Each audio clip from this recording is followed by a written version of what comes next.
This week, Israel recently experienced a government collapse, throwing the country into yet another election cycle, the fifth election in under 4 years. So let's take a quick look at why there isn't all that much to say about this anymore, and why Israeli elections will probably just keep rolling in at high speed.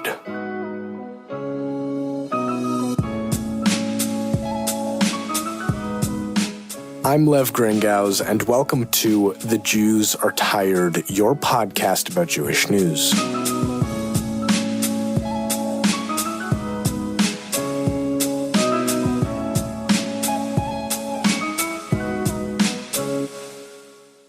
If you like this podcast or Jewfolk generally and the work that we do, support us by buying our merch.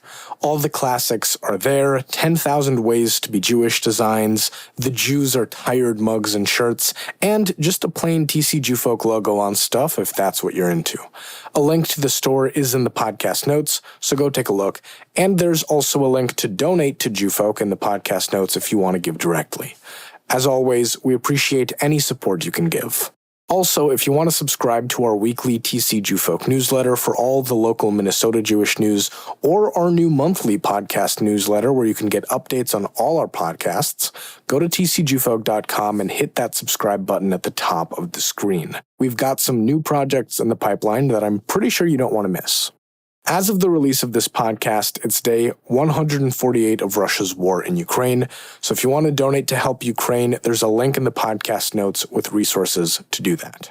Okay, let's talk Israel, and don't worry, for once, it's not going to be a long episode, because as much as I could go on forever about literally any topic to do with Israel, I don't actually think there's that much to say right now, which feels out of character, but here we are with a never-ending Groundhog Day of elections. Because Israel has spent a large chunk of the past couple years just having elections. If you want to hear all the nitty-gritty details, go back and listen to episodes 1, 2, 3, 5, 10, 22, 32, 48, 55, 62, and 77 of this podcast. And yes, Israeli elections have been basically nonstop happening longer than this podcast has been around.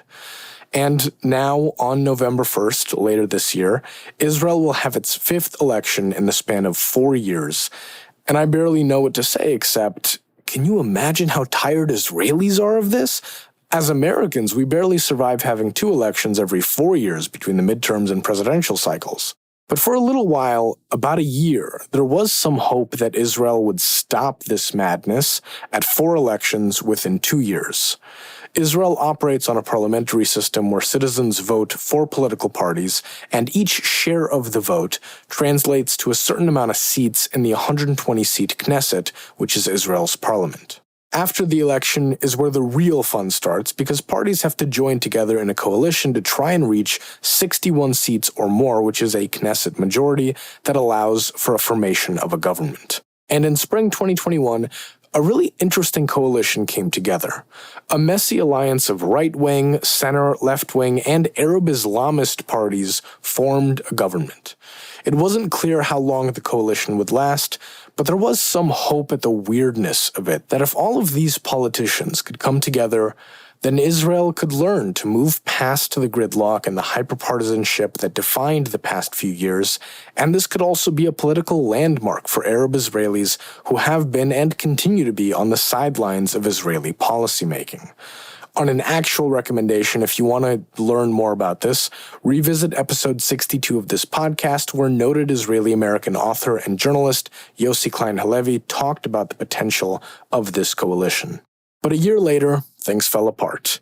Episode 77 of this podcast, a conversation with David Horovitz, the editor-in-chief of the Times of Israel, covered this as it was happening in May. Left-wing members of the government complained that it was too right-wing, and right-wing members of the government complained that it was too left-wing. So here we are with another round of Israeli elections. Now, the most important things to remember about all of this are why Jews outside of Israel should care, because that's not always a given, and why this never-ending cycle of elections is happening. The answer to the first question has always been simple in my mind. Roughly half of the world's Jews live in Israel, so even though Israel sometimes feels like an alien world far removed from pressing domestic concerns like the erosion of American democracy, we should care about and try to understand what happens there. Of course, there are a lot more and different answers to give to the question of why diaspora Jews should care about Israeli politics, but the most fundamental one to me is still the matter of caring about the Jews because, well, I care about my people. The answer to the second question has been, and largely continues to be, Benjamin Netanyahu. Netanyahu was Prime Minister of Israel for all of the 2010s, and over the course of that time, he created a right-wing religious coalition with his party, Likud, at the center. Netanyahu, I think it can be legitimately said, didn't so much govern with any concrete policy so much as he governed with a cult of personality, which turned into a right-wing cult of personality. Two things happened as a result of that. He frustrated and turned many of his former right-wing allies against him, who left to form other political parties that explicitly ran on the platform of not being in a coalition with him. And he hugely polarized Israel's politics to levels that the Americans listening can definitely understand. Oh, and Netanyahu was indicted on charges of corruption, but the trial around that has become a real dumpster fire of inaccurate testimony and other issues, so that's maybe an episode for another time. But to finish this thought on why Israel can't seem to escape elections, Netanyahu has created a landscape where the political party he leads is regularly the largest party in the Knesset at anywhere from 30 to 36 seats over the past few years.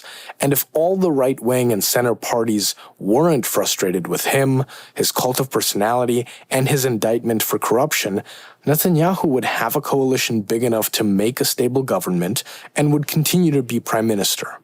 But those other center and right-wing parties that, in another universe, would be a good match for a coalition with Likud, parties led by people Netanyahu has pissed off, they don't want to play along with him.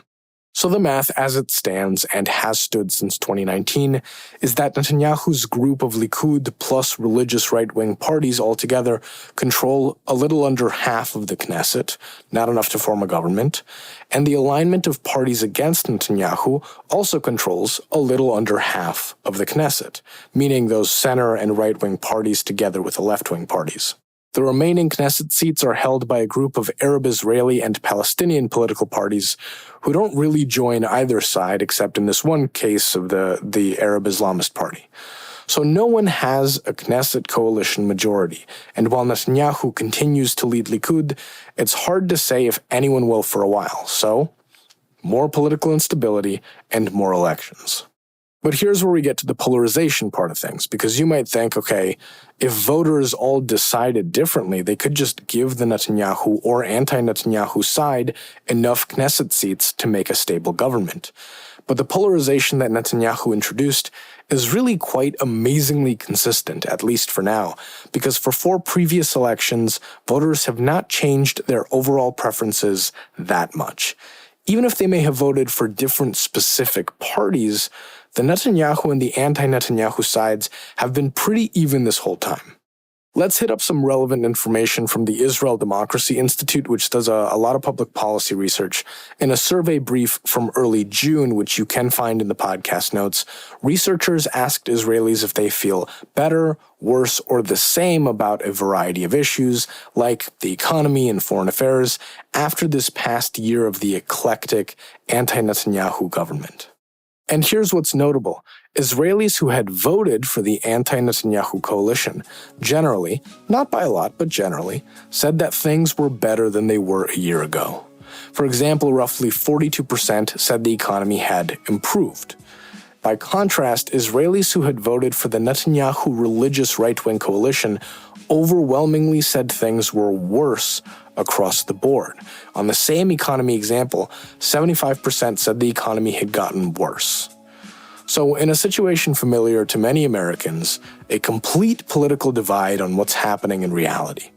Israelis are well and truly split and polarized, which again reflects in the political gridlock and brings us back to the fifth election in the span of 4 years, which polling currently indicates is likely to turn into yet more elections unless something dramatically changes in the next few months. Which it might. Israeli politics are hilariously unpredictable, but between Netanyahu and this polarization and what we know from the past 4 elections, the details may change, but the story looks to stay the same. This has been this week's The Jews Are Tired podcast. I'm Lev Gringaus. Don't forget to subscribe and share, and hopefully next week the Jews will get some rest. The Jews Are Tired is a product of Jewfolk Inc. For more information, go to tcjewfolk.com or email the show at podcast@tcjewfolk.com. A link to the transcript of this episode is available in the podcast notes, along with links to any news, stories, or reports referenced for this episode.